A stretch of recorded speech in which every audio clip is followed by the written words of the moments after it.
Good evening. It is March 7th, 2024, and I'd like to welcome you all to the meeting of the South Brunswick Board of Education and to call the meeting to order. Please stand for the Pledge of Allegiance. I pledge allegiance to the flag of the United States of America and to the republic for which it stands, one nation, under God, indivisible, with liberty and justice for all.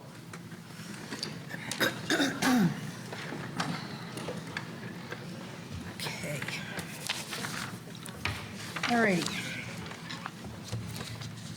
Next is a statement of advance notice. The New Jersey Open Public Meeting Act, NJSA 10-4-6, also known as the Sunshine Law, was enacted to ensure the right of the public to have advance notice of and to attend the meetings of public bodies at which any business affecting their interests is discussed or acted upon.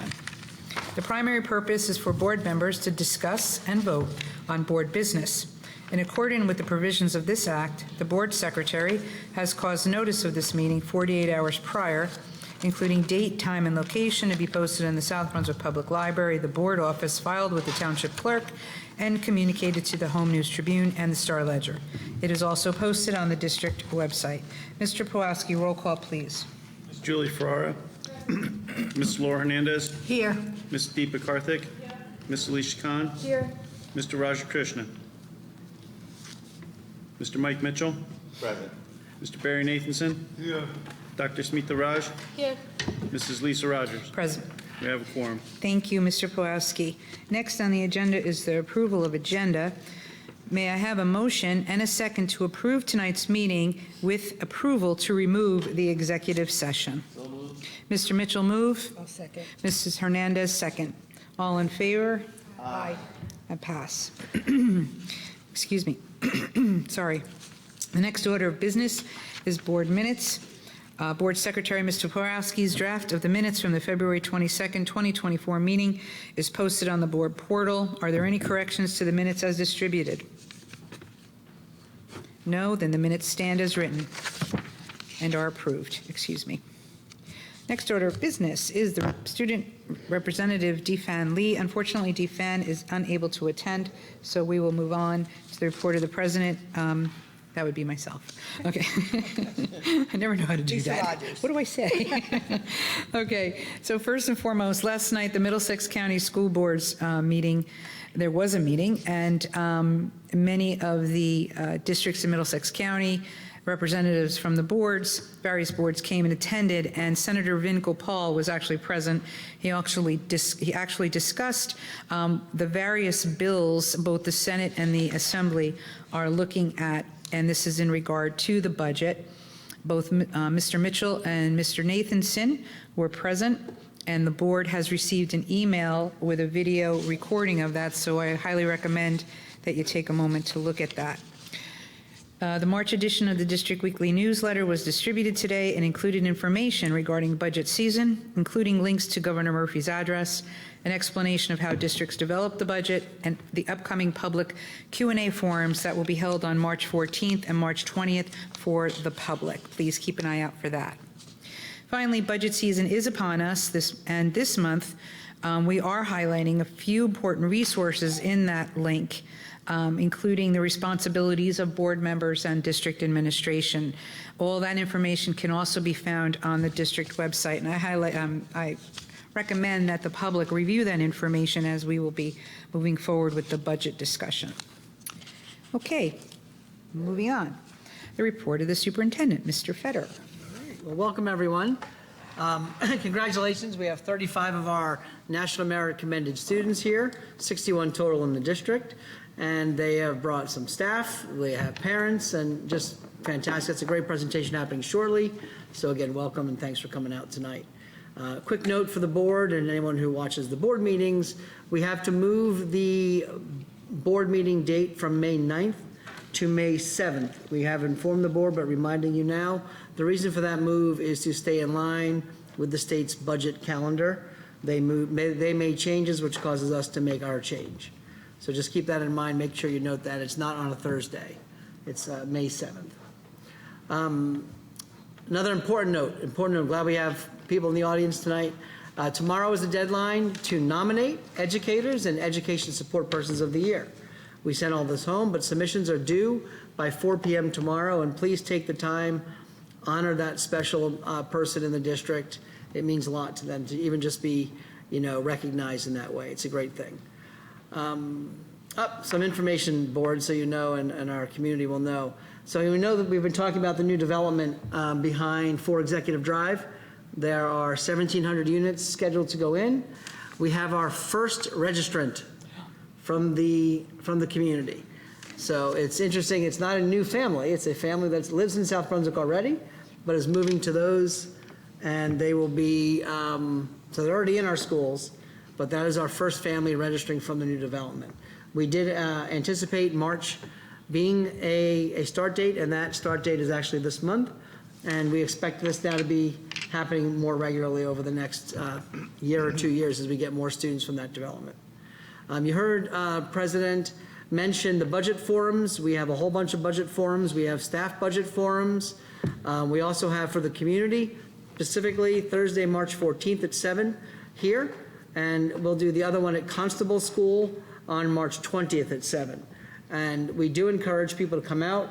This is going to be a very different type of budget year.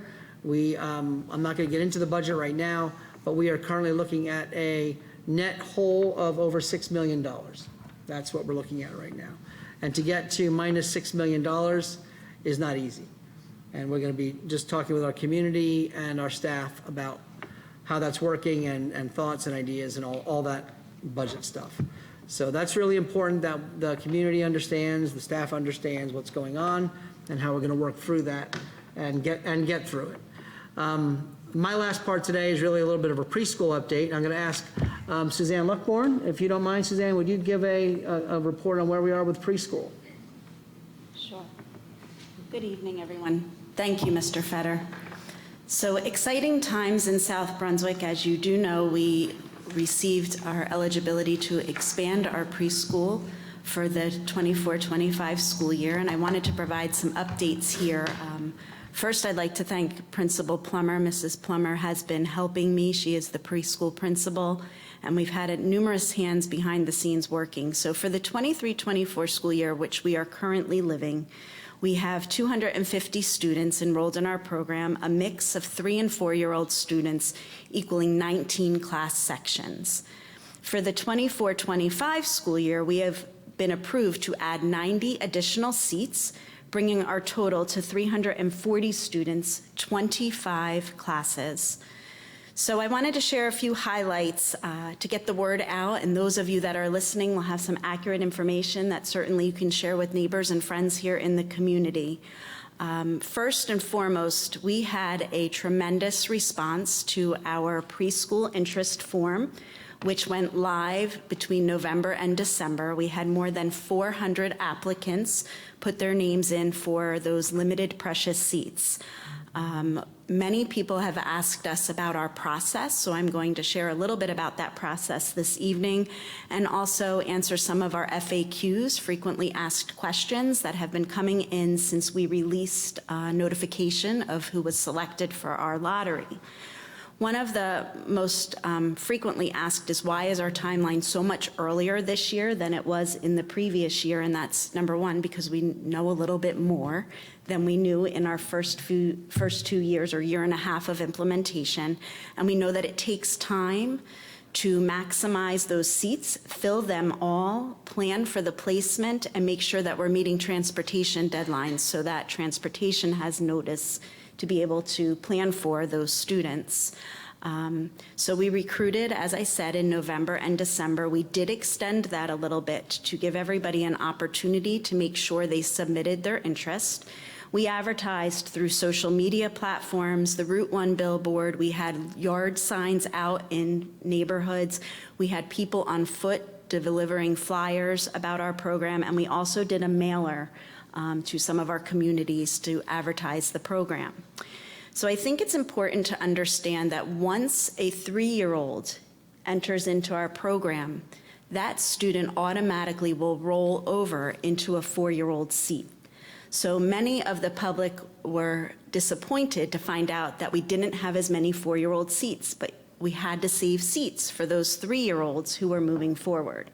We were able to accept some 4-year-olds. As you heard me say, we had some growth of that 90 additional seats. So to share a little bit more, from that interest form, we were able to identify some priority needs of students, and that is part of the mission of the preschool expansion, is opening opportunity and access. So with some of the questions on our interest form, we were able to use multiple factors to identify some of our neediest students within the community. Some seats were automatically reserved for those students. We considered those priority seats, and you can read about that on our website. For example, those were some of our multi-language learners, some of our students that had some special needs, maybe were enrolled in early intervention, or maybe needed some economic support. We must also hold seats in our preschool program for students who turn 3 and 4 years old during that calendar year who may be eligible for special education services. We need to have a spot if a 3-year-old student is evaluated by one of our child study teams and needs a placement. So we hold some seats for that. You know, interesting thing about the interest form, even though families received a notification back that their form had been accepted, people applied multiple times. Sometimes 3 and 4 times. Sometimes same child, same date of birth, same address, using 2 different parents to put in an entry. So I want to assure the public that that was hand-mined, and all of those that put in multiple times did not get an advantage in the lottery. We deleted all of those duplicates, probably upwards of 75 duplicates, and I know because I did that work. So once we did that, we also found some non-residents, people not living here in South Brunswick, and I know that this community trusts us with making sure that the residents in this lottery are living here indeed. So we did weed out a few families, and Ms. Adignan, our transportation director, really helped us track some of those down as well. So then the fidelity to the process began at that point. Once we had those lists, we had identified a separate list of 3-year-olds and a separate list of 4-year-olds. We masked all identifiable characteristics, and then we did a system generated using a random organizer of numbers, and grabbed those numbers for 3-year-olds, lined them up, and then we went and repeated that process for our 4-year-olds, and then we went sequentially down that list. I will share that that was done in the presence of our board president, Ms. Rogers. She was in attendance, I was in attendance, Ms. Plummer was in attendance, and my assistant was in attendance during that process. So then becomes the work where you sit and you look at all of those numbers and the number of seats, and you start filling the seats sequentially. So once we hit our number of what we have to stop. We notify those families. Some of those families may decline, but we need to give them that opportunity to then come produce their residency and register. We know from our experience that that does tend to open additional seats as we start to move, which is why we moved that timeline up. We want all of those seats filled for September 1. In doing so, you have excess, right? If I have 50 seats for our 4-year-olds and we had 200 4-year-old families put their names in, 150 unfortunately don't have a seat right now. So what we found in our last year of doing this is families really needed to know or wanted to know, what is my number? How, am I close? Am I at the end of that list? Like, do I really need to seriously find alternate care? So we took the remaining students on that, what we call a wait list. We divided it into groups so that it was manageable. And we would then identify a group 1, a group 2, a group 3, a group 4. Within those groups, we are still following the exact lottery sequence. It was just a way to manage it and alert families that, group 1, there's promise. Group 4, maybe not so much. So that's kind of how we structured that wait list and the group process. So that is where we're at present day. There's a lot of work that's still happening. We now need to get all of those families in with appointments with central registration and register them. We've been directing all of our families back to the FAQ document, which is found on our preschool website. It is maintained as families send questions to us, or our ECAC, which is our Early Childhood Advisory Council. These are made of parents and community members. If they're hearing questions, they share them with us, and we update that document. So best advice I have for anybody that's curious about preschool is to continue to check that document. It is updated, and many of the things I just shared about the lottery process can be found there. I also want to share that you heard me say 25 sections. We currently don't have 25 classrooms for our preschool students. So 4 of those classrooms, we are proud to partner with the Lightbridge Academy on Wynwood Drive here in South Brunswick. So we are partnering with one of the local child care facilities. Hopefully, as we expand our program, we can partner with others here in town because we know that there are many. Also, we think it's important to share with you that we are going to host an accepted students webinar at a later date, probably in a month or 2. And the purpose of that webinar will be to share information about our placement process. Students are just registering. There is no identification of their school, and certainly not teacher at this early point in our process. So at that Accepted Students webinar, we will talk about our placement process. We will talk a little bit about our program, and we will talk about some important dates for the families as they onboard and begin to prepare their 3 or 4-year-old to be a part of our program. So if you are one of those accepted students, watch for the webinar details. You will receive that via email. And I also want to share for everybody that April is the month of the young child. And so at the April 25th Board of Education meeting, Ms. Plummer will be here to present an information session about our current preschool program. So you can get to hear more details about what's currently happening in our preschool. But once again, I would encourage anybody who's curious to really look at that website. That FAQ has a lot of resources. And certainly there is an email address, preschool@sbschools.org, that you can send questions to if you have questions about our program. So Mr. Fetter, thank you for giving me this opportunity. I hope this provides some accurate information for everybody curious about our preschool. Thank you so much, Ms. Luckborn. Does the board members have any questions for Mr. Fetter or Ms. Luckborn? Ms. Karthik? I have 2 quick questions. Closer, please. Can you hear me? I have 2 quick questions. For the grouping for the preschool, which is on the wait list, are you following the same criteria for, for the group 1, group 2, group 3 that you said? Just wanted a clarification on that. Yes, it was just a way for us to manage the volume of students. So for group 1, if you were the next number, say you're 51, we're going to you next, 52, 53, and so on. Wherever group 2 begins, if we've exhausted group 1, we'll go in sequential order for group 2. And my next question is, if a 3-year-old who has applied, who's on a wait list, next year when the 3-year-old becomes 4-year-old, does the child go on a wait list, or do they have to reapply again for the program? That's a great question. Thanks, Deepa. They will be put back into the process where they have to show their interest. Remember, we have fewer 4-year-old seats because those 3-year-olds will advance, but they will have the same opportunity to show their interest again. Okay, thank you. Any other questions from the members here? Yep. Ms. Hernandez?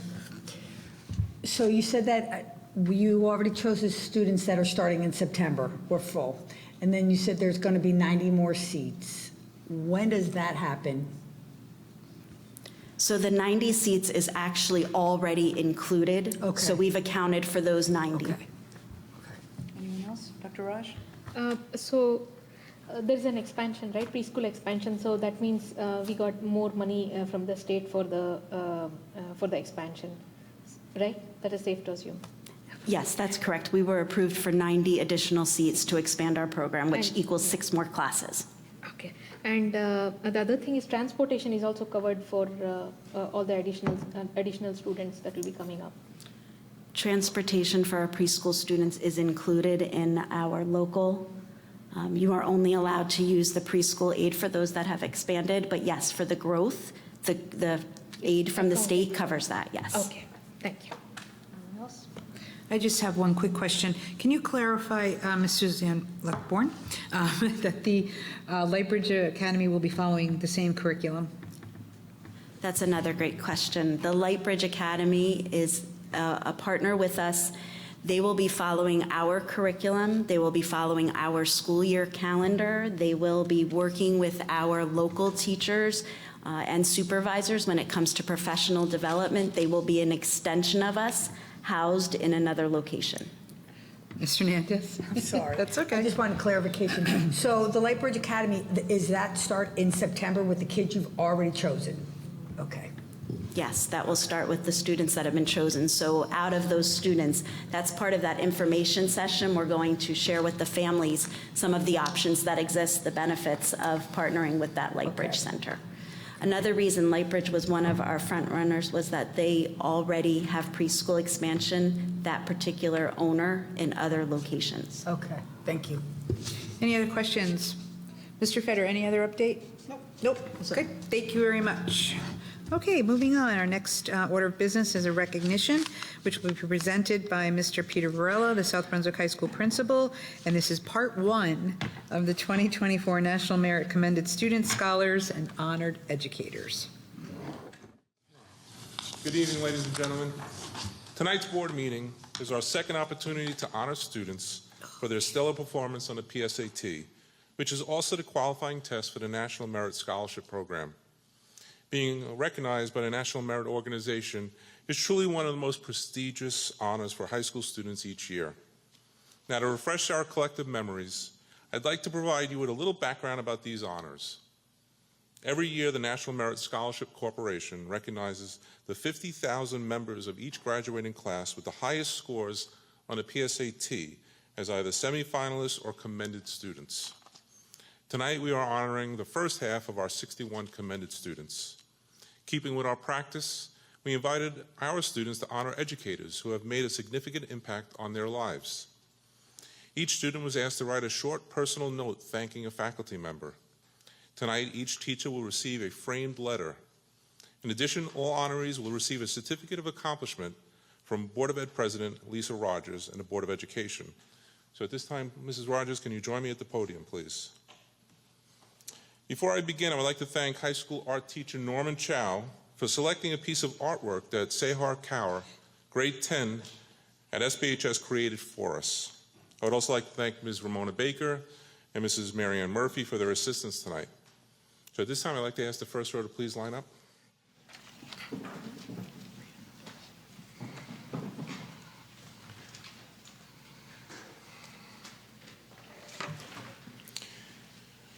As we start our program, I thought I'd share some of the colleges and universities that our commended students applied to for admission, as well as some of the schools they've been accepted to so far.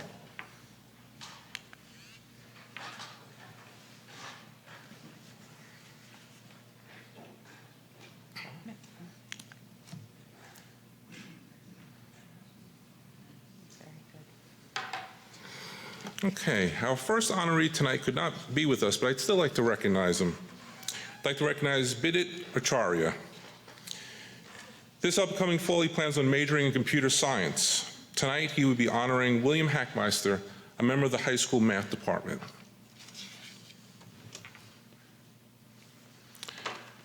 And it looks like our next student could not be with us as well. I'd like to recognize Jairam Ananda Krishnan. This upcoming fall, he plans on majoring in mathematics. Tonight, he would be honoring George Miller, a member of the high school math department.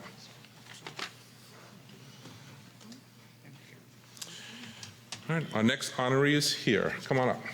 Let me recognize Bhavna Bangalore.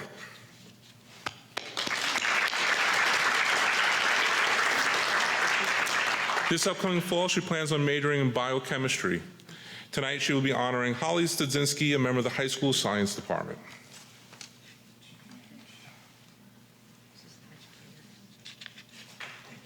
You could give it to her, Bhavna.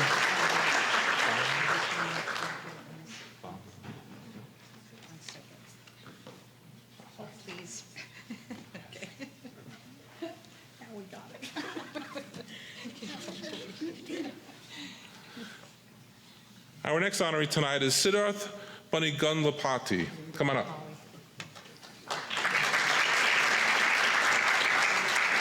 This upcoming fall, he plans on majoring in mathematics or quantitative finance.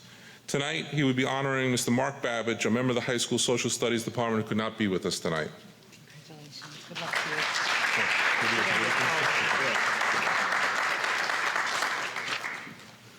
Our next honoree is Vivaan Bole. Plans on majoring in computer science. Tonight he's honoring Ms. Tara Lynn Berniston, a member of the high school mathematics department.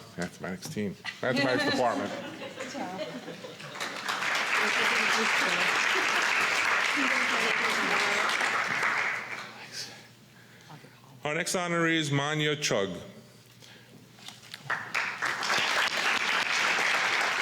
This upcoming fall, she plans on majoring in computer science. Tonight, she's honoring Alexandria Robles, a member of the high school math department.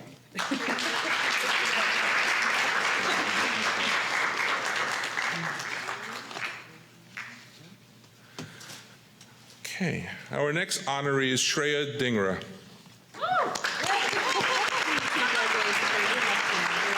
This upcoming fall, she will be majoring in psychology and data science.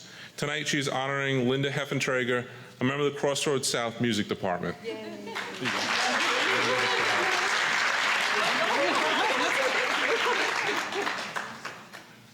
All right, our next honoree is Catherine Finlayson.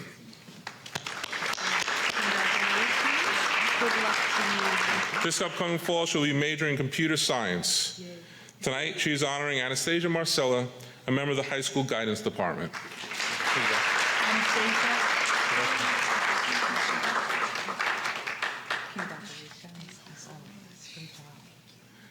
Okay, our next honoree is Sean Georgie. This upcoming fall, he will be majoring in computer science. Tonight, he's honoring Carol Romero, a member of the high school math department.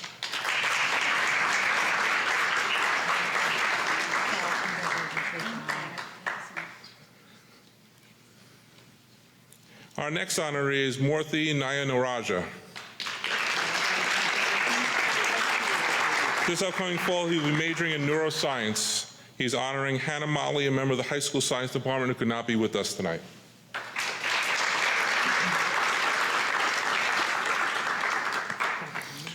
Our next honoree is Ravindu Gunasekara.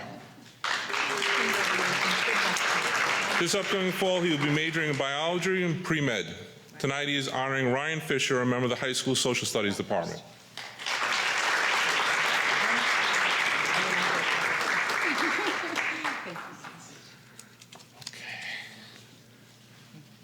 Our next honoree is Akshat Gupta.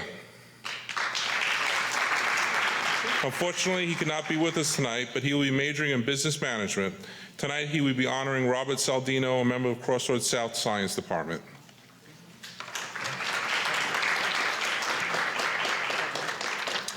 Our next honoree is Shreya Iyer. This upcoming fall, she'll be majoring in computer engineering. Tonight, she is honoring Mark Lalamia, a member of the high school music department.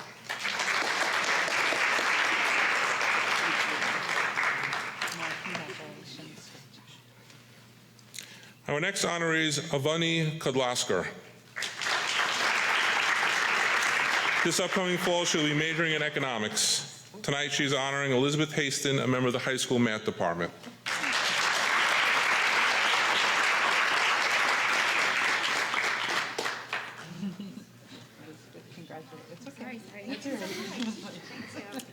Our next honoree is Shrivastha Karanam.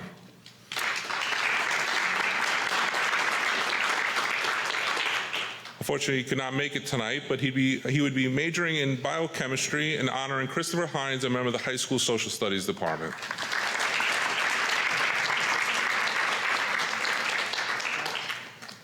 Our next honoree is Siddharth Kasarla. Unfortunately, he could not be with us tonight. This upcoming fall, he will be majoring in economics, and tonight he would be honoring Alacia Hicks, a member of the high school world language department.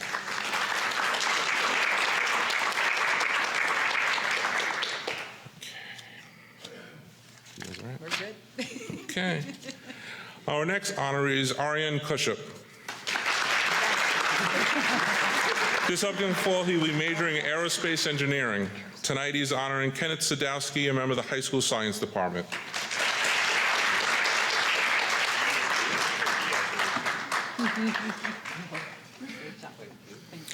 Our next honoree is Gurnur Kaur.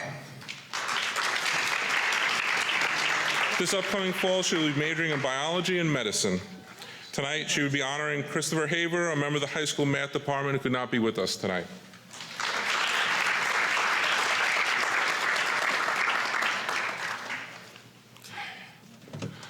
Our next honoree is Ishani Kurishkar. This upcoming fall, she'll be majoring in biology. Tonight, she's honoring Crystal Burnett, a member of the high school science department and chairperson.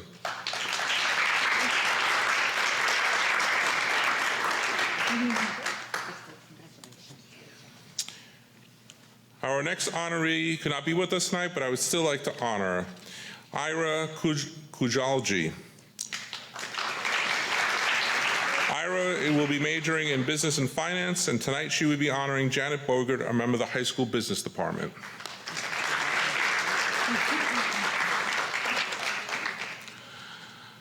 Okay, our next honoree is Vikram Krishnaswamy. This upcoming fall, he will be majoring in economics and math. Tonight, he is honoring Stephen Dendler, a member of the high school math department.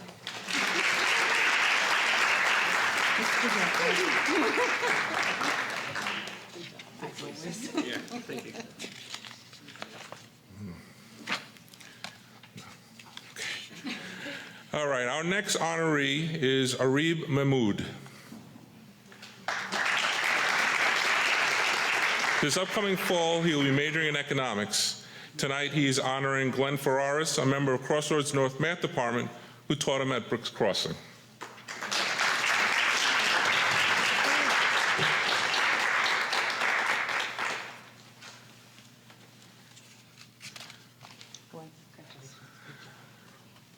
All right, our next honoree is Rajasmita Majumdar. This upcoming fall, she'll be majoring in biology.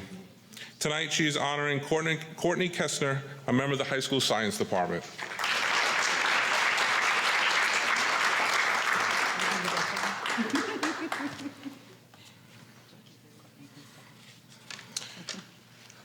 Our next honoree cannot be with us tonight, but I would still like to recognize Varun Munham.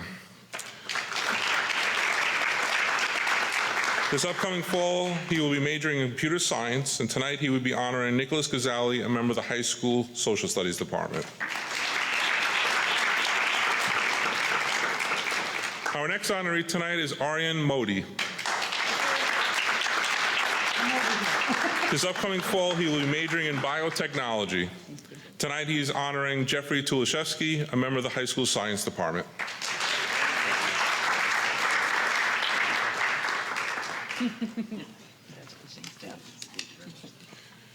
Our next honoree is Obik Mojumdar.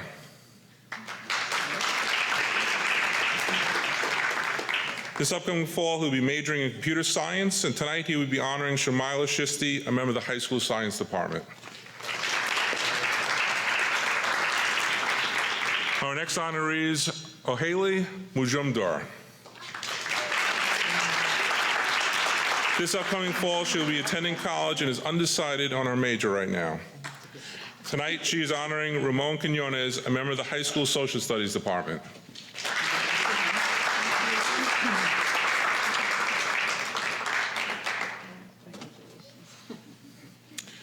Our next honoree is Sahil Mulki.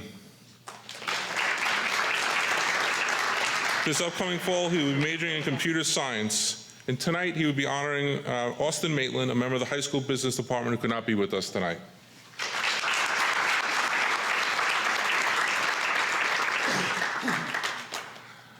Our next honoree is Aparna Parthasarathi. This upcoming fall, she will be majoring in political science. Tonight, she is honoring Samantha Saldana Kuncharam, a member of the high school social studies department.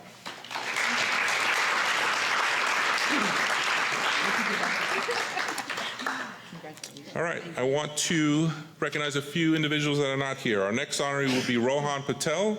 This fall, he will be majoring in finance or economics. Tonight, he would be honoring Alexander Dingwall, a member of the high school guidance department.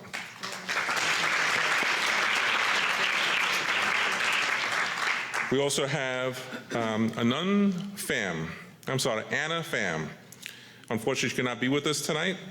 This upcoming fall, Anna would be majoring in business. Tonight, she will be honoring Kamika Pert, a member of the high school business department. And last but not least, Aditya Prabhakar. This upcoming fall, will be majoring in math. Tonight, he's honoring, or would be honoring, Mr. Matthew Becker, a member of the high school English department. We're good. I know. Okay. Just give me 1 minute.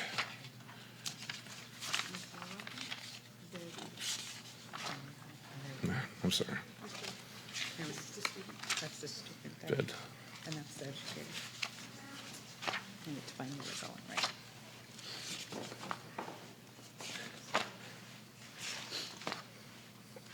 One minute, please. Okay. Are we good? Yeah, we're good right now. Teacher, yeah. Yeah, okay. All right, so with that said, to conclude my presentation, I would like to now share with you a few quotations directly from the letters that were written to our staff, though I wish I could share all of them with you. Students wrote, "The compassion you show to others and your kind demeanor genuinely inspire me to be a better person. Your passion and unwavering support have truly made a difference in my high school experience. Thank you for being such a great teacher and role model. You always explained things in a way that was so easy to understand, while also being a genuinely kind and supportive person. I'm so lucky to have you this year. Your dedication to teaching has been instrumental in shaping my journey. Thank you for your encouragement and belief in my abilities. I am deeply grateful for your profound impact on my education and personal growth. Your chill and dedicated mindset changed me into someone who works hard to become proficient in their passions. Thank you for inspiring me. And finally, your contagious passion ignited my own interest, and your dedication to each student is inspiring. After being your student, I can determine that you are epic with 0% error. Faculty, our students are proud to call you their teachers and mentors and know that you make a difference each and every day. Another group that makes a difference is our parent group. I would like to honor our students' parents tonight for their hard work and support. And here are some slides recognizing all of them. So at this time, I'd like to ask parents to please stand and be recognized.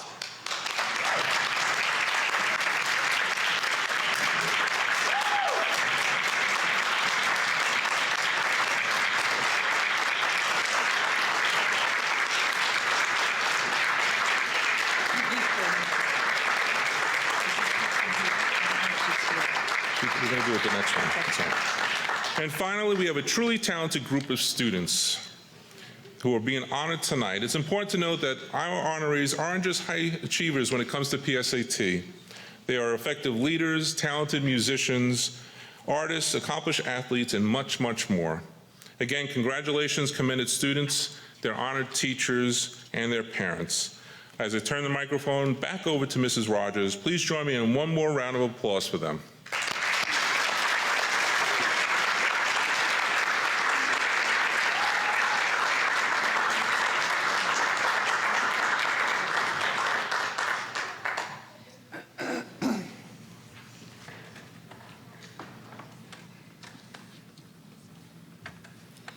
Thank you, Peter.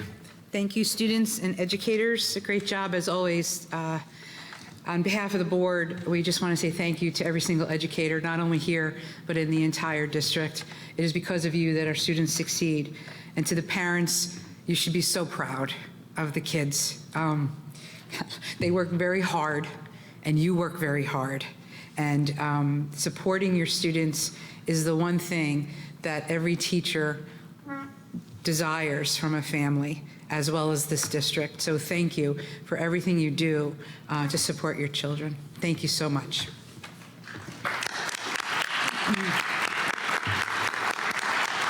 I get so choked up when I start talking that way. Get choked up. All right, thank you again, Peter. Our next order of business is a presentation. Oh, I'm sorry. Before we go on, if students, we're going to be talking about money. You can stay and maybe learn. But I understand that many of you would probably like to head home. So we're going to take a 5-minute break and allow you to exit out the back door. And thank you again for your attendance. Thank you so much.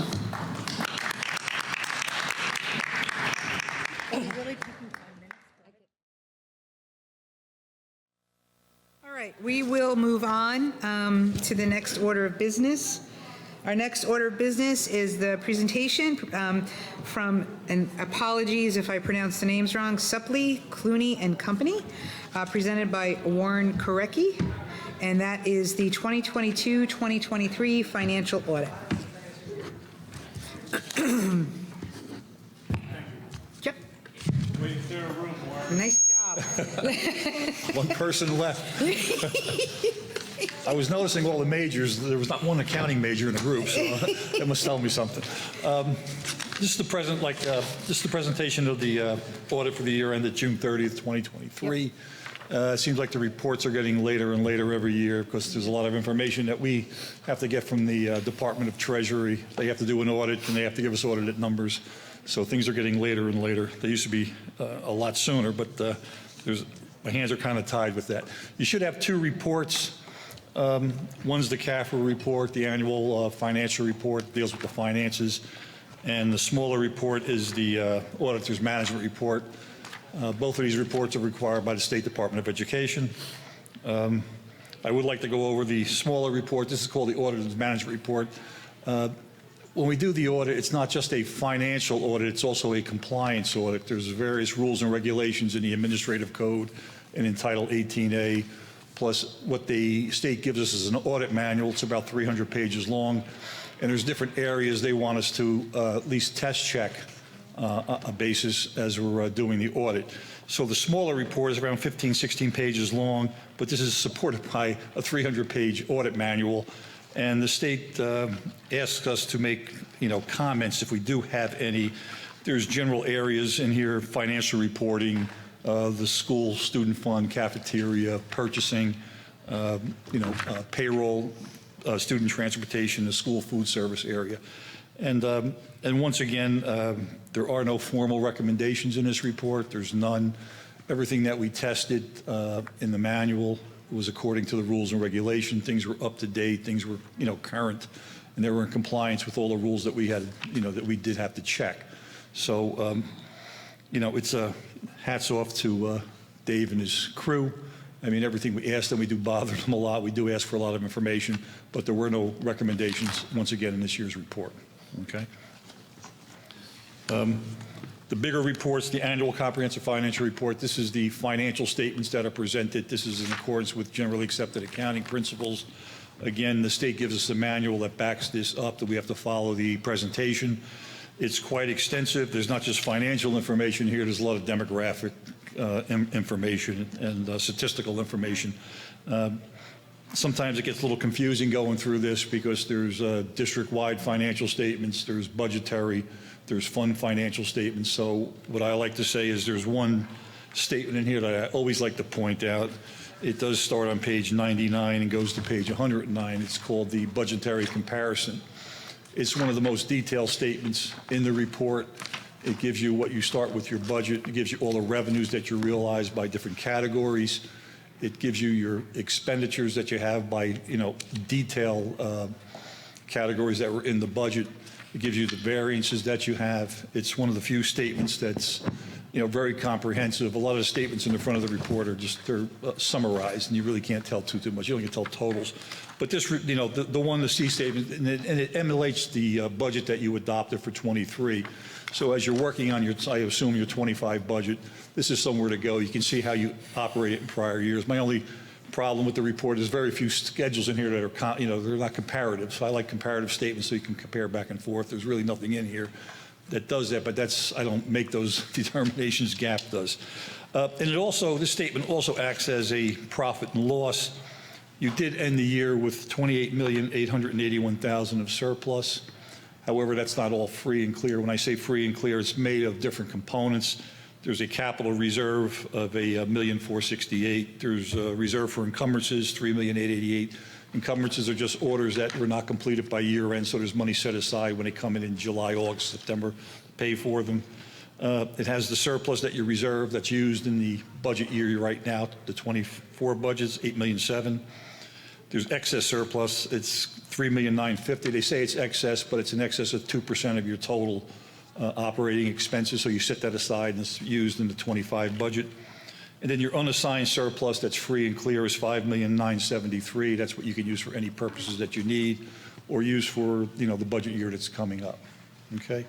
And that's basically it. If you have any questions on the reports that I filed, and if you don't have any, questions now, you can just go through Dave's office and get back to me. I'll answer any questions that you need in this report. I know it's a lot of information here, a lot of redundancy, but it's what's considered a CAFRA. Are there any questions regarding the report so far on this side?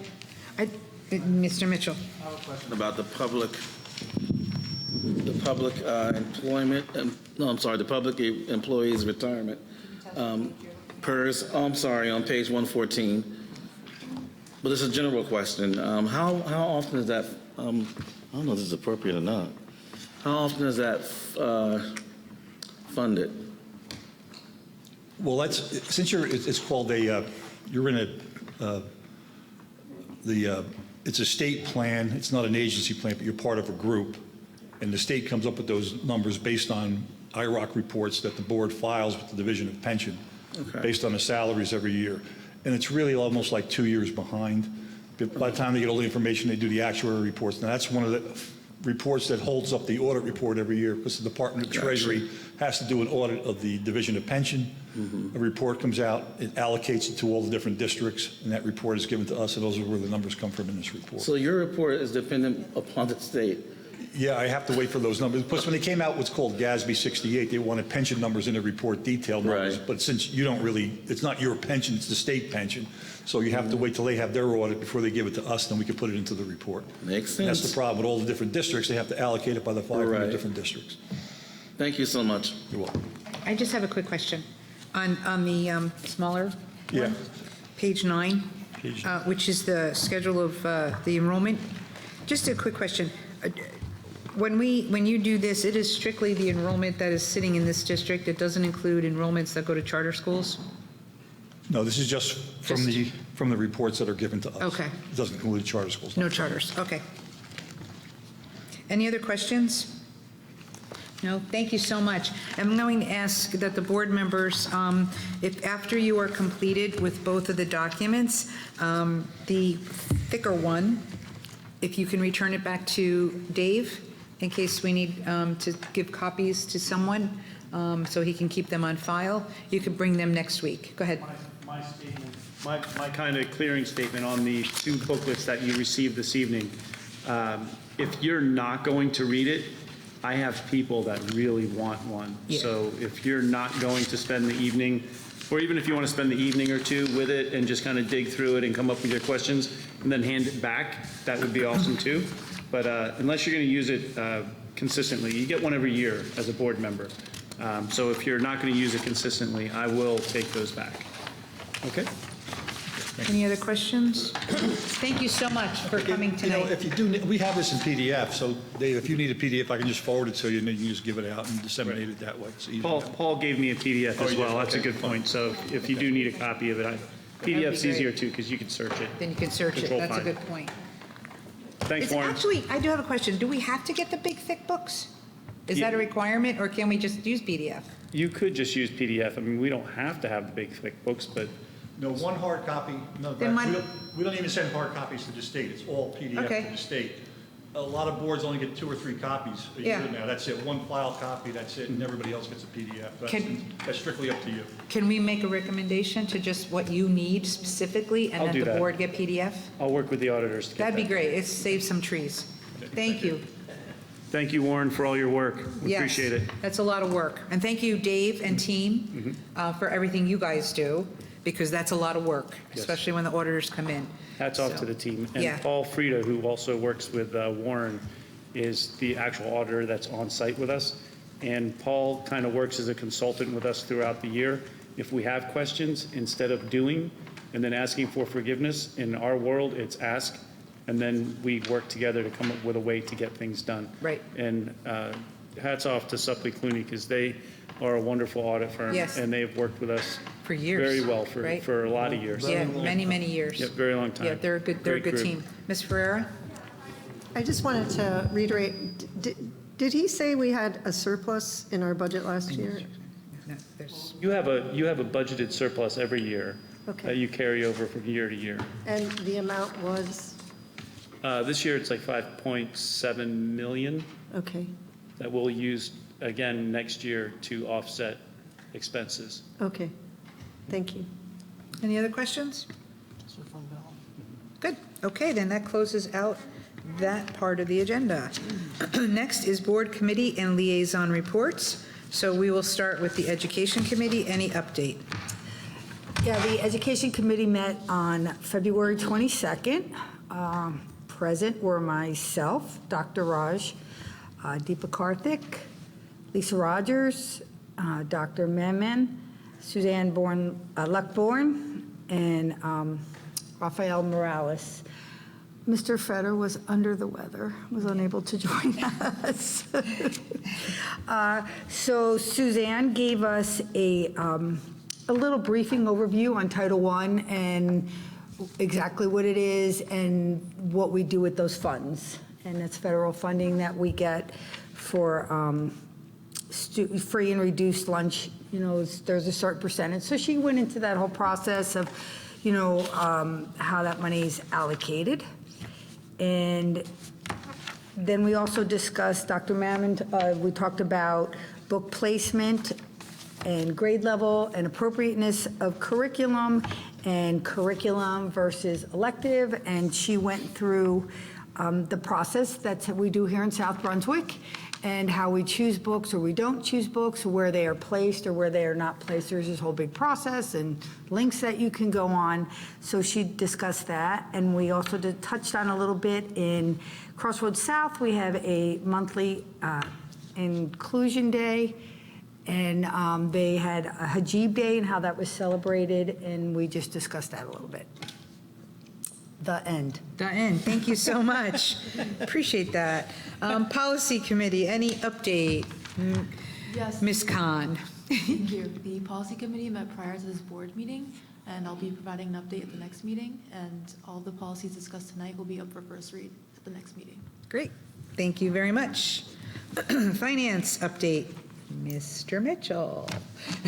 Okay, thank you, Madam President. We did meet on the 27th of February. Well, that was last Tuesday. Yeah. All right, and those who were in attendance were me, Mr. Nathanson, Ms. Ferrara, our board president Rogers, Mr. Pulowski, and Mr. Fetter. And we discussed two topics in rather great length. Initial budget meeting, discussing regarding funding and the current state of affairs. And then we also discussed revenue generators. And under that, we talked about solar, reviewed the possibility of having a solar company install canopies over certain parking lots in the district as a new revenue generator with no upfront cost to the district, which is great. Also, field sponsorship, which I mentioned to Mr. Pulowski earlier, that a lot of universities do that. And we're looking to do that here in South Brunswick. And we talked about the potential of having a sponsor pay for advertising at the high school's football field. Options included one sponsor or many that line the fencing. Also, facility rentals. Looking at ways to increase revenue from facilities rental, we discussed the potential of hiring personnel to manage bookings, facility visits, invoicing, and marketing. The only way this would work is if we were able to could be sure the position would more than pay for itself. And then finally, shared services, which is another important piece. We continue working with our township on sharing services. We are currently reviewing our health center for employment, physicals, recreation, policy services, and cleaning services. And that concludes my report. Great. Any questions? No. Mr. Nathanson, Business Ops and Shared Services. No, we didn't meet yet. I'm sorry? We haven't met. You haven't met? Okay. Just a quick update on Advocacy Committee. We sent out an email, Mr. Fetter and I, regarding the upcoming testimonies that are going to be happening. There will be 2 Senate Budget Committee hearings and 2 Assembly Budget Committee hearings. Mr. Fetter, myself, and I think, don't quote me on this, I think 2 or 3 other people will be testifying. We want to try and manage that a little bit with the hopes that both, well, at least the Assembly sister bill to the 2% flexibility cap will be passed in Senate Ed, and we'll know more of that next week as these hearings take place. Any other questions on board committees? Liaison reports. Any updates on liaison reports? Okay, Ms. Karthik? Did Mr. Nathanson have a question? No, I was going to make a statement about something. Okay. As a liaison. I just have a report for the high school, as I am the liaison for the high school. We had the Blacks Onyx Club celebrated the Unity Ball on February 28th. I attended, Mr. Mitchell was there, Dr. Mammon was there. It was really wonderful, very nice, very well organized, a lot of attention to detail. They had cuisines from around the world, they had a fashion show, they had a talent show. We had a lot of fun. The children had a lot of fun. I think Mr. Mitchell and Dr. Mammon will testify to that as well. It was a wonderful evening, and congratulations to all of the volunteers of the club as well as the advisors. So it was a huge success.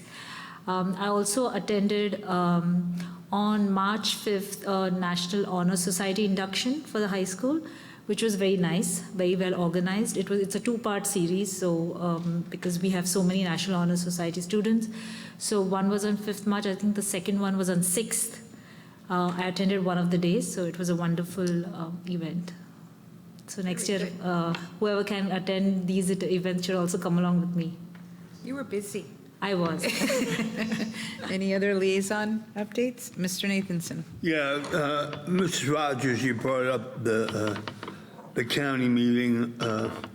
I did attend, and I did have a nice give and take on the Zoom meeting with Senator Gopal, and his districts got hit pretty bad too, including his home district, which is Long Branch, which pretty much got creamed. And he brought up things that I've never heard a chair of the education committee actually talk in public out loud about finding out the details of how the formulas are actually done, how they come up with the numbers, who they give, why don't they even it out, so to speak, you know, where one district got one city got $100 million and has gotten that over the last, every year for the last 4 years. You know, it makes you question. And if you saw, I believe Mrs. Rogers sent out the article that our legislators questioned the governor regarding it, and for his answer to be, well, the districts that got money got a good amount of money. Well, that still doesn't answer why the districts that didn't get money or got less money had to do that, because if you look at what was distributed to the positive districts, it's off the charts. So it was a really good conversation. He had it with myself and several other people during the meeting. He is also looking at, on top of that, he became a sponsor on Senator Zwicker's bill to increase the cap. He is also looking with Mr. Zwicker what they did last year, where they actually came up with some kind of additional money, but he acknowledged that's a one-shot deal. And that's when I said to him, you know, the one-shot deals are great for that year, but then the following year we're already holding, the table to see what happens again. So there has to be a rhyme or reason. They're going into, the S2 is done this year.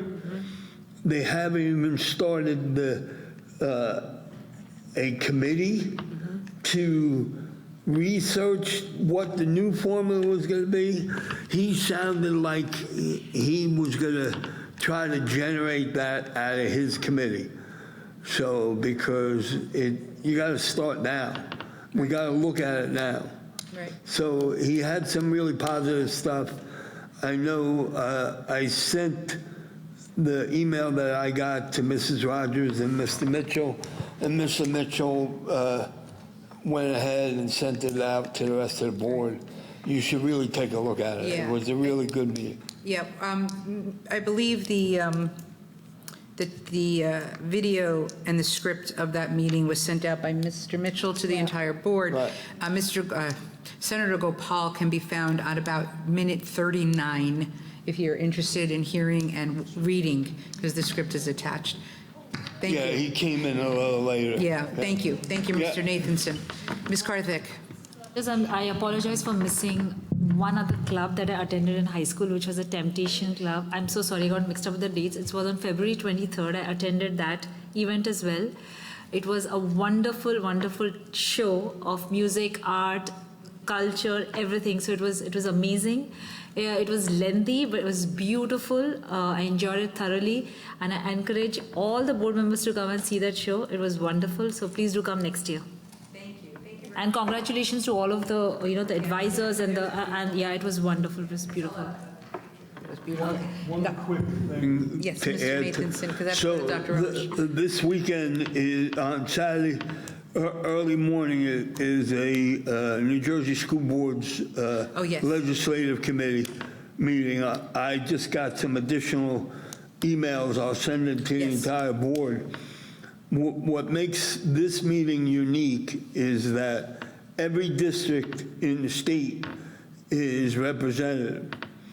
And we always have a really good discussion, but this time there's a handful of new assembly people that are going to be attending from districts that got hit in a lot of the areas, so it should be an interesting meeting. Yes, I also just want to make a comment. When the assembly bills that are going to be read for Monday should drop by tomorrow. Usually they drop, they don't really give the public much notice. So as soon as I get that information there's 6 bills that are dropping all around funding for education. Once I get those, I will forward out to the entire board. That will also be the part of the discussion on Saturday, yeah. too. So it'd be good to attend. Just so you know, as a formality. Yes. Because they've changed some of the districts, I got reappointed to the Legislative Committee, and I am going my 20th year Very on nice. the committee. Congratulations, Mr. Nathanson. Dr. Raj? Just a quick question for Mr. Nathanson. I was there at the meeting yesterday and they mentioned the stabilization aid, right? Did you catch the number? I heard 5 million, or did they? I heard 5 million too. You heard 5 million too? Yeah. That's the number he threw out. Yeah, we don't know. But there's nothing in writing at this point. It's just a conversation. He threw out 5 million. 5 million for stabilization. stabilization Yeah, so it's aid. ridiculous. stabilization aid for those districts That's that. nothing, that's garbage. So I thought I misheard it. Yeah, like that'll be like 2 cents for us. Right. For the So, 140 districts. I didn't, I felt the same way Yeah.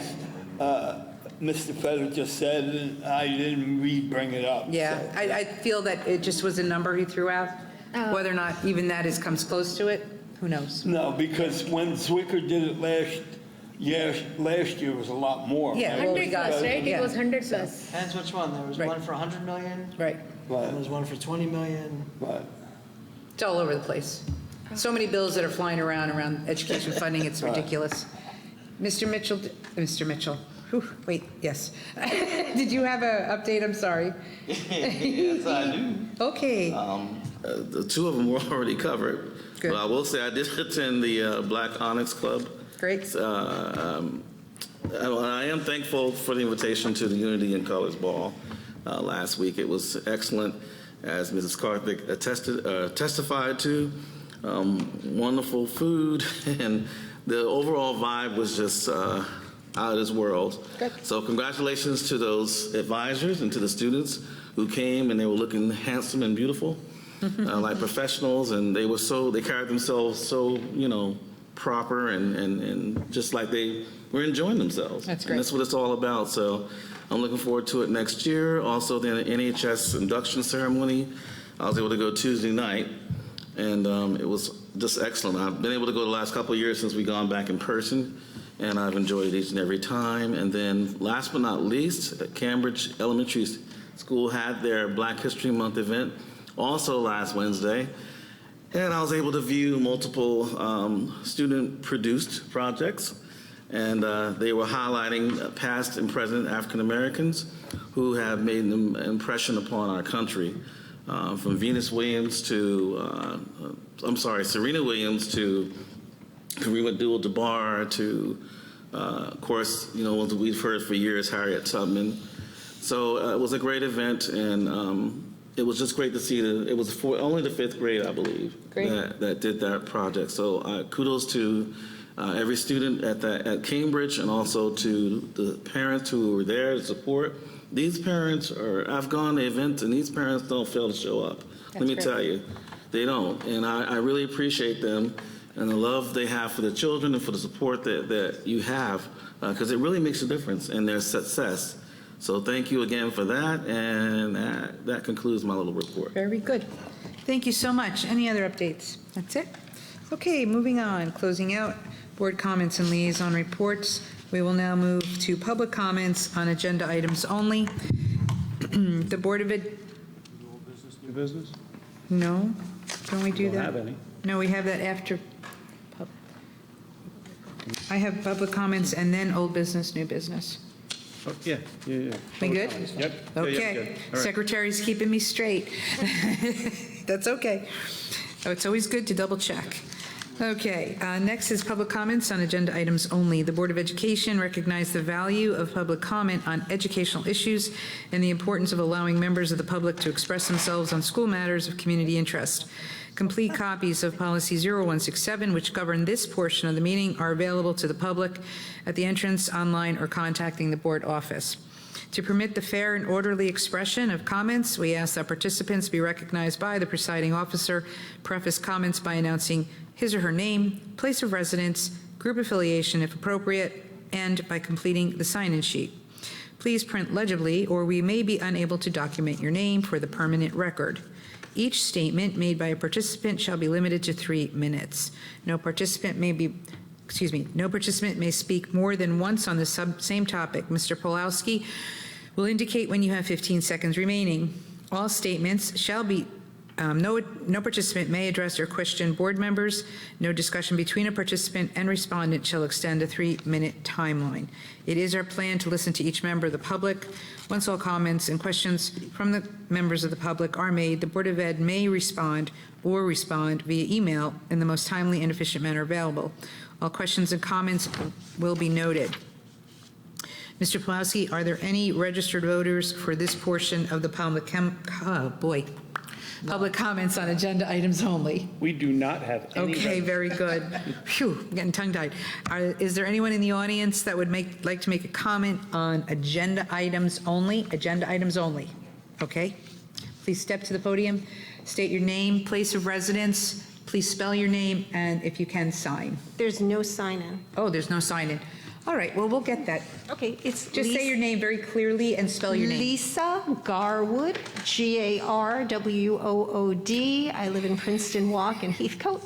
I just have a quick question. I know you probably can't answer it now, but I'm wondering if that speech that Mr. Gopal made is available to the public, if anybody knows where someone could watch or read that. Yeah. Yeah? Yeah, I can, we'll figure out how to share it. I'll talk to Mr. Fetter. Okay, I can send an email with Sure. my email. Okay, thank you so much. Yep. Anyone else in the public comments? No, that will close this portion of the public comments. Okay. Okay, next order of business is old business, and Mr. Fetter will now provide an update on the budget and Bill S-2434. So I'm not giving you a full presentation tonight, just letting you know. You heard some commentary on bills that are dropping in the Senate and the Assembly. We are going to make sure, we do our best to move bills forward that, will help South Brunswick and the other 140 districts that all lost money. Just so people understand the money and why when I hear that Senator Gopal cares about even using the language of $5 million for the entire state when they just gave away $1 billion. $1 billion were just given to 425 districts. $1 billion. Not 901 million, $1 billion. Don't even say $5 million out of his mouth. That's ridiculous. And he's a supporter of ours, and that's ridiculous. I'm sorry. I don't care if I'm saying that in public. $1 billion was given to 425 districts, and $100 million was taken away from 140 districts. That's the $900 million net. They gave away $1 billion. So, these conversations are insane to me. And I'm sorry, we can all pretend that these governing bodies care. Show me one of them that does. I'm sorry. This is nonsense. So, while we sit and look at how we're going to cut, I don't know what, 50, 60, 70 people, Newark can take its $400 million they received over the last 4 years. Not $100 million, $400 million, and hire everyone that we have to let go. That's what it's going to look like. So $5 million was said out of his mouth? $5 million. Really? What's that going to do? Take away $100 million to then give back 5%, while you gave away, in the last 2 years, $1.9 billion to the same districts, while you took away $240 million from the rest. Sorry, don't really care, all this nonsense. We'll go and testify to a bunch of senators and assembly people that probably don't care too much because they got their 425 happy districts, they got their votes, congratulations, and the rest of the kids, oh well, they just happen to live in the wrong zip code. So I just don't have any more patience for nonsense hearing that stuff. I'm sorry. It's not very professional of me, and I get that, but have the senators come over here and tell the 60 people they're going to fire from South Brunswick, and I don't know how many from the other districts, that they want to give us 5% back of what they took. Wonderful. That's my update. I have to agree with 100%. I feel also that in Governor Murphy's speech that he fully funded education, he has deceived the public, period. He may have funded SFRA, but the public that is not involved in this has a perception that education is now fully funded in every single district. It's the spin on words. That's my personal opinion, and that will be stated at the Senate and Assembly Education and Budget Committee hearings, that that's a deceitful way to present to the public. because you think, oh, every district got money. So I'm in 100% agreement with Mr. Fetter, and this passion that he has, myself and others, will also be coming out at the Senate and Assembly Ed Committee. What happens with that? Who knows? I'm hoping that maybe he misspoke and he meant to say 500 million, but I don't think so. Anybody else have any comments on the old business? Ms. Karthik, I'll be with you. There was no question when he said $5 million. Like, was everybody like stunned? I was not able to attend, so I'll defer to Mr. Mitchell and Mr. Nathanson. The only thing is, Oh, and Dr. Raj, sorry. I didn't say anything because I did think what you just said, that he really meant 500 million, because 5 million, that's, you know, I would have turned around and said, you know what, you can keep it. It doesn't do us any good. That's one district should be getting that. Right. It doesn't cover half of what they took from his own district. Right. Right. It doesn't cover half. Sorry. 5 million is to be divided to 100, yeah, 140. 100 million. Can you say that again, please? No. No, because, you know, I want to make sure the public 5% of 100 understands. million. 5 million is 5% of 100 million. Let's hope he meant something else, but you know what? When you do this to districts for 6 straight years, you better have your numbers straight before you say That's them right. out loud. Yeah. As a senator, he should not be misspeaking about this. I agree. It's too sensitive a subject to misspeak, but I'm hoping maybe he did. I don't know. But it's all, hope is not a business plan. There is no bill on anywhere in either Senate or Assembly that talks about what he did. We don't know yet. And I say that No, only, there isn't anything written yet. So. well, I don't know what the Assembly is going to come out with, so let's wait to see what bills are dropped, and then we can, and then we'll see what that's about. Correct. Anything else? Yes, Dr. Raj. I did not actually believe my ears when the 5 million number popped up. That is the reason why I asked, because that is a ridiculous number to me. I thought that I misheard it.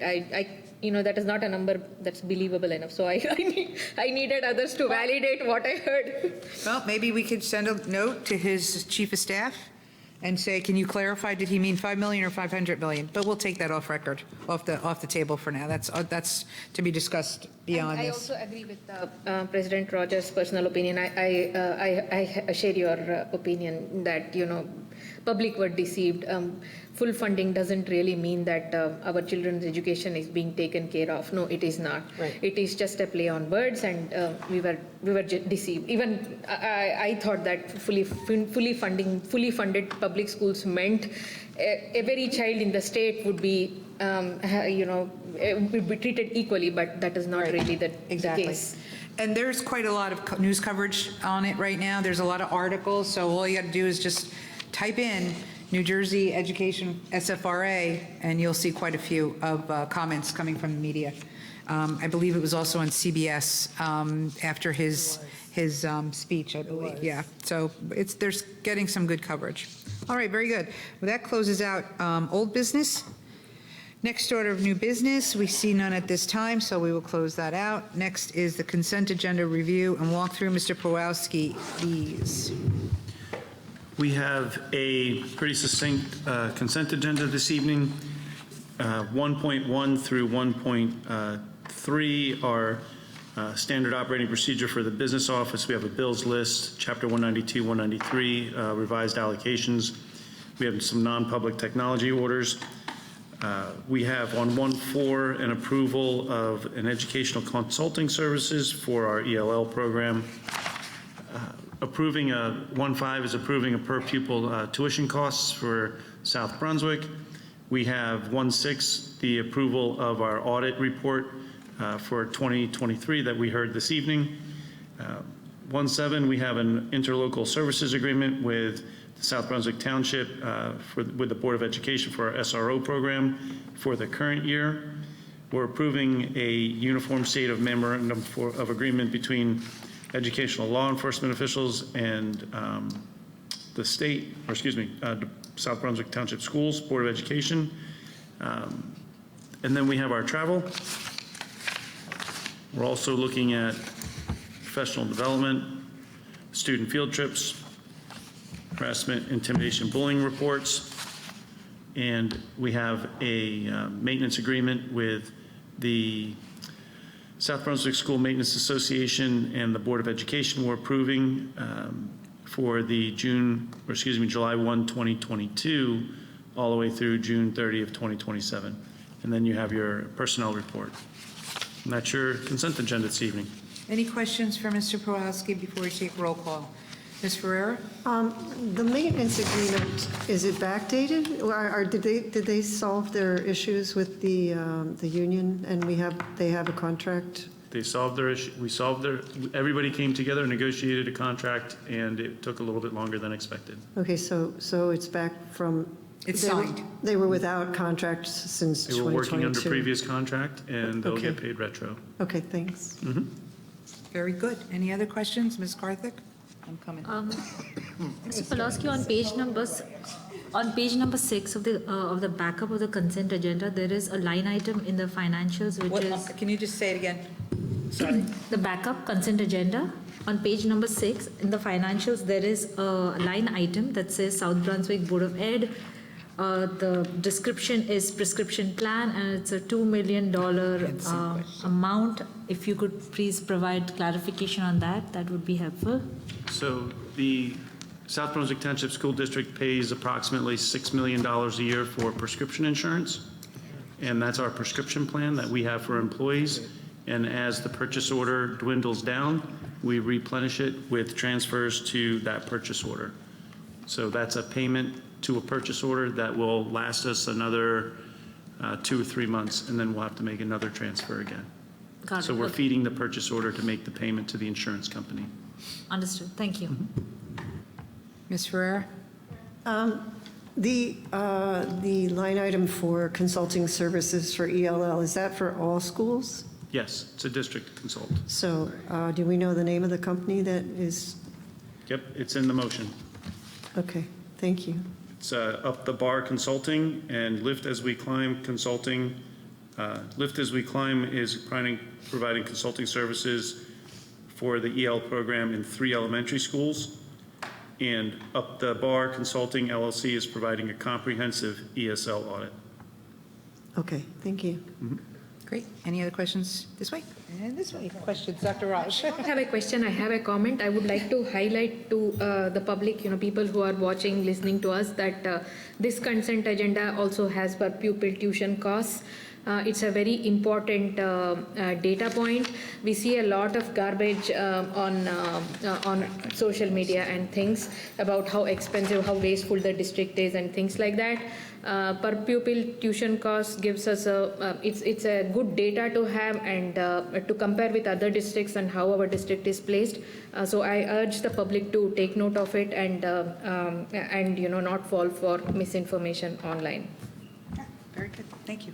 Anyone else? Roll call, sir. Oh, sorry. I need a motion to. Yeah, yes, I could do that, I but caught it's it. not a motion in a I heard second. Mr. Mitchell caught me. May I have a motion and a second to approve the consent agenda? Ms. Karthik, Mr. Nathanson, first and second. May I have a roll call, Mr. Pawlowski? Thank you. Yes, you may. Miss Julie Ferrara, Accept. Miss Laura Hernandez, Yes. Mrs. Deepa Karthik, Miss Alicia Khan, Yes. Mr. Raja Krishna, Yes. Mr. Mike Mitchell, Mr. Barry Nathanson, Yes. Dr. Smitha Raj, Mrs. Lisa Rogers. Yes. Motion carries. Thank you, sir. Okay. We are now moving on to the second opportunity for the public to comment. This is the second opportunity for the public to comment on any matter. You are reminded of the previous statement made regarding public comment rules of Policy 0167. Again, at the podium, state your name, spell your name, announce your place of residence and/or your group affiliation. I would ask you to complete the sign-in sheet, but I do know what happened. It was taken by mistake when Mr. Varela was finished up, so I do apologize for that. I saw it go. You are limited to 3 minutes. Do we have any members of the public who pre-registered for the second public comments? We do not have any pre-registrations. All right. Are there any members of the public who wish to speak? We have one I'm sorry. there. Okay, sorry about that. Please state your name, spell your name clearly so we can hear you, announce your place of residence and any group affiliation. Thank you. My name is Victoria Barone, Barone, and I live in the Summerfield development on Georges Road in Dayton. A board member speaking as a private citizen has publicly expressed an opinion that I feel is really detrimental to our children. This was during the Senate hearing discussing a change to Bill S-1188, also known as the Keystone Law. The change being discussed was to lower the age in which a teen can seek mental health outpatient services from 16 to 14. Ms. Ferrara gave testimony opposing the change. She cited multiple issues she feels. That same evening, at our board meeting, which I also attended right here, she said she had went to this meeting, to this hearing, but she wasn't sure what it was about. It is concerning that she spoke very strongly. She stated some very outdated and inaccurate information about a bill. She then came here and stated she wasn't sure she knew the purpose of, but might be concerned about funding it. The bill requires no funding, so I'm not really sure what she is talking about. Thank you very much. Thank you for your Thank comment. you. Is there anyone else that would like to make a public comment? Yes.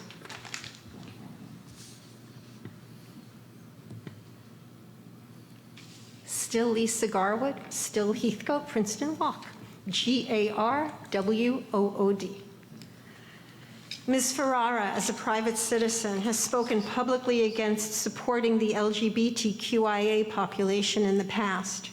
2 weeks ago, she did so again at the S1188 Keystone Law hearing. As she now holds a leadership position in public education, her opinions directly affect our youth. According to the Anti-Defamation League and the Gay and Lesbian Alliance Against Defamation, quote, the current usage of the word transgenderism arises from anti-trans extremists who seek to delegitimize and dehumanize trans people by implying that being trans is an ideology rather than an identity. This is a word that she used quite a few times. Transgender is no longer a mental health diagnosis because mental health has advanced. Your statement reeked of transphobia. Your comments about DIFAS and Child Protective Services show ignorance of their function. Your rant speaks of mental health professionals saving your family, then accuses them of trying to turn our youth into trans people and pushing them into the medical industry. You want our, quote, sinister forces from above to seek opinions from our for-profit insurance companies. I repeat, for-profit insurance companies, even though the bill explicitly states that it excludes the use or administration of medication. This is contradictory, delusional, and paranoid. According to the CDC, between 2019 and 2021, the percentage of ninth graders, that is 14-year-olds, that seriously considered suicide rose from 23.7 to 30.7%. The percentage that actually attempted suicide rose from 12.8 to 15.8%. As of 2020, suicide is the second leading cause of death for those ages 10 to 14. And the numbers keep rising. When children are comfortable speaking with those at home, it's the first place they go for support. When they aren't, for whatever reason, they seek help wherever it's available. You would leave them stranded with a plethora of unhealthy options for dealing with their pain, but the best option unavailable to them. You have 15 seconds. This is not a power struggle. It is the mental health version of the seatbelt law. Learn facts and think things through before you speak publicly. Thank you. Thank you for your comment. Thank you for your comments. Any other comments from the public?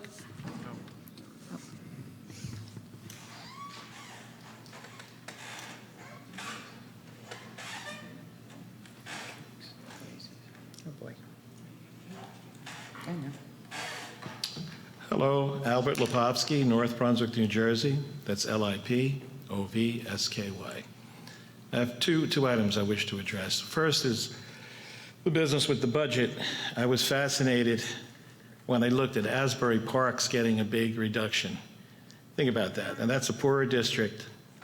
How does that make any sense whatsoever? And obviously, they're a redeveloping city.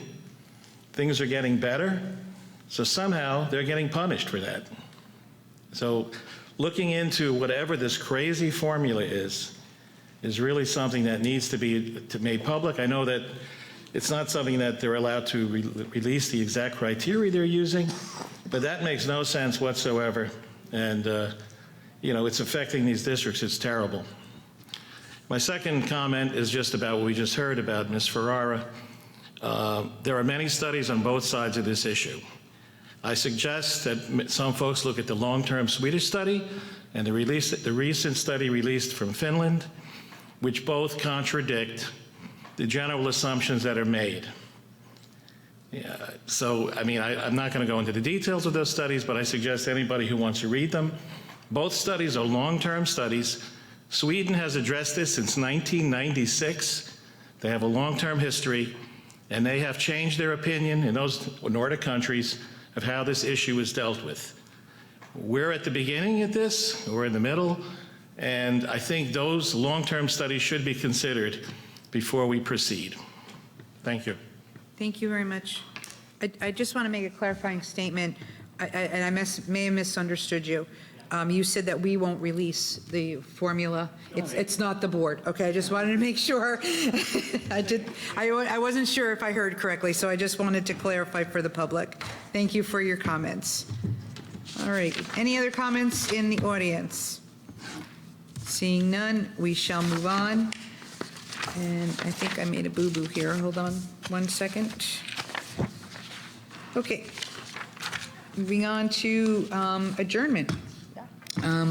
Please note that the next scheduled Board of Ed meeting is set for Thursday, April 11th, 2024. May I have a motion and a second to adjourn this evening's meeting? Ms. Ferreira, Dr. Raj, second. All in favor? Aye. The South Brunswick Board of Education meeting is now hereby adjourned. It's 8:35.